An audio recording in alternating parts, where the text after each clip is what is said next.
يا فاطمة، لولا سقوط جنين فاطمة لما أولى لها في كربلاء جنين، وبكسر ذاك الضلع رضت أضلعه، في طيها سر الإله مصونه. اعوذ باللہ من الشیطان اللعین الرجیم، بسم اللہ الرحمن الرحیم، وصلی اللہ علی محمد وآل بیتہ الطیبین الطاہرین المعصومین۔ بارگاہ ملکوتی امیر المومنین حضرت علی ابن ابی طالب سے اپنے مومنین کی خدمت میں ایام فاطمیہ کی مناسبت سے خصوصی نشریات لے کے حاضر خدمت ہوں۔ فاطمہ حجت خدا ہے۔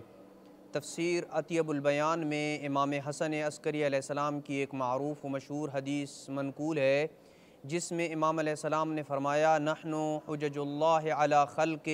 وجدتنا فاطمہ حجت علینا۔ ہم اہل بیت علیہ السلام مخلوق پہ اللہ کی حجت ہیں اور ہماری دادی فاطمہ الزہرا ہم پہ حجت ہیں۔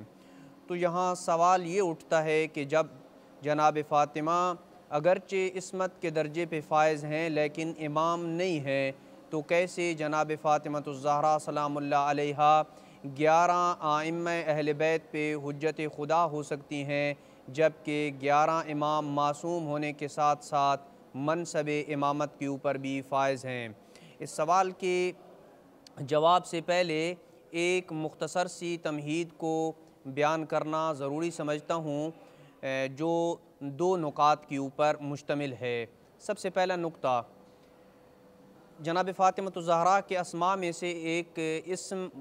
محدثہ ہے، یعنی وہ ہستی کہ جس کے ساتھ ملائکہ ہم کلام ہوں، اور روایات نے اس بات کی طرف بڑے واضح انداز میں اشارہ فرمایا ہے اور وضاحت کی ہے۔ امام صادق علیہ السلام فرماتے ہیں کہ رسول اکرم صلی اللہ علیہ وآلہ وسلم کی وفات کے بعد جناب سیدہ فاطمہ الزہرا 75 دن زندہ رہیں، اور جناب سیدہ اپنے بابا کے غم اور جدائی میں اتنی غم زدہ رہتی کہ روایت میں ہے کان جبریل یأتیہا، جبریل جناب فاطمہ الزہرا سلام اللہ علیہ کے پاس آتے فیحسن عزاءہا علی ابیہا، اور جناب سیدہ کو ان کے بابا کی تعزیت اور پرسہ پیش کرتے، ویخبرہا عن ابیہا ومکانہ، اور جناب سیدہ کو ان کے بابا اور جنت الفردوس میں ان کے بابا کے اعلیٰ مقام کے متعلق خبر دیتے، وَيُخْبِرُهَا بِمَا يَكُونُ بَعْدَهَا، اور ان کے بعد قیامت تک آنے والے واقعات کے متعلق انہیں خبر دیتے۔ وَكَانَ عَلِيٌّ عَلَيْهِ السَّلَامُ يَكْتُبُ ذَلِكَ فَهَذَا مُصْحَفُ فاطمہ، اور ان کے بعد روح ہونے والے واقعات کی جناب فاطمہ کو خبر دیتے، اور جناب امیر علیہ السلام اپنے دست عصمت سے اس کلام کو تحریر کرتے، اور اسی کو مصحف فاطمہ کہتے ہیں۔ اسی طریقے سے زید بن علی سے روایت ہے کہ زید بن علی کہتے ہیں کہ میں نے امام صادق علیہ السلام سے یہ سنا انما سمیت فاطمہ محدثہ، کہ جناب سیدہ کو محدثہ اس لیے کہا جاتا ہے لأن الملائکہ کانت تہبط من السماء، کہ آسمان سے ملائکہ جناب سیدہ کے پاس آتے تھے، فتنادیہا کما تنادی مریم بنت عمران، اور جس طرح مریم بنت عمران کے ساتھ ہم کلام ہوا کرتے تھے فرشتے،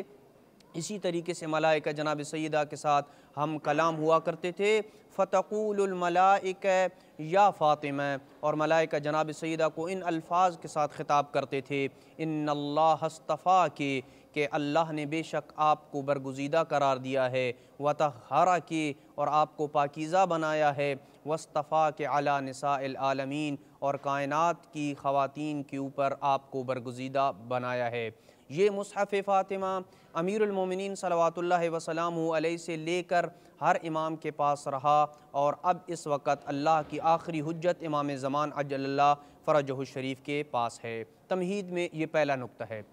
دوسرا نقطہ تمہید میں یہ ہے کہ ائمہ علیہ السلام کے علوم کے مختلف مصادر ہیں، ملائکہ ان کے ساتھ ہم کلام ہو کے انہیں اللہ کی طرف سے علوم اور فیوزات پہنچاتے ہیں، جس کی وجہ سے تمام ائمہ کو محدث کہا جاتا ہے، یعنی وہ ہستیاں جن سے ملائکہ ہم کلام ہوں۔ اسی طریقے سے ان کے علوم کے مصادر میں سے الہام ہونا ہے، اور اسی طرح ایک امام کا دوسرے امام سے علوم اور فیوضات کو کسب کرنا، یہ تمام کے تمام علم ائمہ کے علم کے مصادر میں سے شمار ہوتے ہیں۔ اور ان مصادر میں سے ایک مصدر جو ائمہ علیہ السلام کے علم کا مصدر اور منبع شمار ہوتا ہے وہ مصحف فاطمہ ہے، جو ائمہ علیہ السلام کے علم لدنی کا مصدر اور منبع قرار پاتا ہے۔ اسی وجہ سے امام صادق علیہ السلام کی ایک حدیث میں بڑے واضح انداز میں اس کی طرف بیان کیا گیا ہے کہ ابو بصیر سے روایت ہے کہ ابو بصیر کہتا ہے میں امام صادق علیہ السلام کی خدمت میں حاضر ہوا تو امام نے فرمایا وَإِنَّ عِنْدَنَا لَمُصْحَفُ فاطمہ علیہ السلام، کہ ہمارے پاس صحیفہ فاطمہ ہے، وَمَا يُدْرِيهِمْ ما مصحف فاطمہ، اور انہیں کیا پتا کہ مصحف فاطمہ کیا ہے۔ ابو بصیر کہتا ہے کہ میں نے کہا وما مصحف فاطمہ علیہ السلام، اے امام مصحف فاطمہ کیا ہے؟ تو ابو بصیر کہتے ہیں میں نے جب مصحف فاطمہ کی حقیقت کو امام علیہ السلام سے پوچھا تو امام علیہ السلام نے فرمایا مصحف فیہ مثل قرآنکم ھذا 3 مرات، امام علیہ السلام نے فرمایا وہ ایسا صحیفہ ہے جس میں جو حجم کے اعتبار سے آپ کے اس قرآن سے 3 گنا زیادہ ہے۔ واللہ ما فیہ من قرآنکم حرف واحد، اور اللہ کی قسم اس مصحف فاطمہ میں آپ کے قرآن میں سے ایک حرف بھی نہیں ہے۔ ترابی کہتا ہے کہ ابو بصیر کہتا ہے کہ ھذا واللہ العلم، ابو بصیر کہتا ہے خدا کی قسم یہ تو خزینہ علم ہے۔ امام علیہ السلام نے فرمایا انہ لعلم، ہاں بے شک یہ مصحف فاطمہ خزانہ علم ہے۔ یہاں پہ امام علیہ السلام کا یہ کہنا کہ واللہ ما فیہ من قرآنکم حرف واحد، کہ تمہارے قرآن کا ایک حرف بھی اس میں نہیں ہے، اس سے مراد یہ نہیں ہے کہ جو علم مصحف فاطمہ میں ہے وہ قرآن میں نہیں ہے، کیونکہ قرآن کا تو یہ وصف ہے کہ تبیان کل شیء، ہر چیز کا بیان قرآن مجید میں ہے، بلکہ مراد یہ ہے کہ خود مصحف فاطمہ میں قرآن مجید کے الفاظ، آیات اور کلمات نہیں ہیں۔ اسی طریقے سے امیر المومنین نے مصحف فاطمہ کے متعلق فرمایا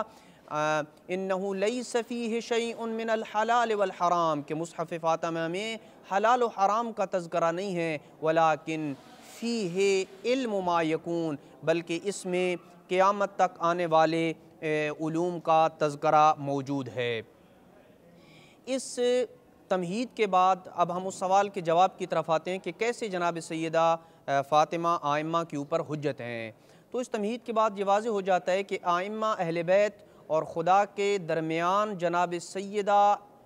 علم کے اعتبار سے واسطہ ہیں، جہاں ائمہ کے علوم کے دیگر بہت سے منابع اور مصادر ہیں، وہاں ایک مصدر اور منبع مصحف فاطمہ الزہرا سلام اللہ علیہا ہے، اور اسی علم کی بدولت جناب سیدہ فاطمہ الزہرا سلام اللہ علیہا 11 معصوم اماموں کے اوپر حجت قرار پائیں۔ اور اسی طرح امام علیہ السلام نے اپنے اس فرمان میں یہ ارشاد فرمایا کہ ہم مخلوق پہ حجت ہیں اور ہماری دادی فاطمہ الزہرا ہم پہ حجت ہے، یعنی ہمارے علوم کے جہاں بہت زیادہ اور مصادر ہیں اور منبع اور ماخذ ہیں، وہاں ایک منبع اور ماخذ مصحف فاطمہ ہے، اور اسی علم کی وجہ سے جو مصحف فاطمہ سے ہم حاصل کرتے ہیں ہماری دادی زہرا ہم پہ حجت ہے۔ وصلی اللہ علی محمد وآل بیتہ الطیبین الطاہرین المعصومین۔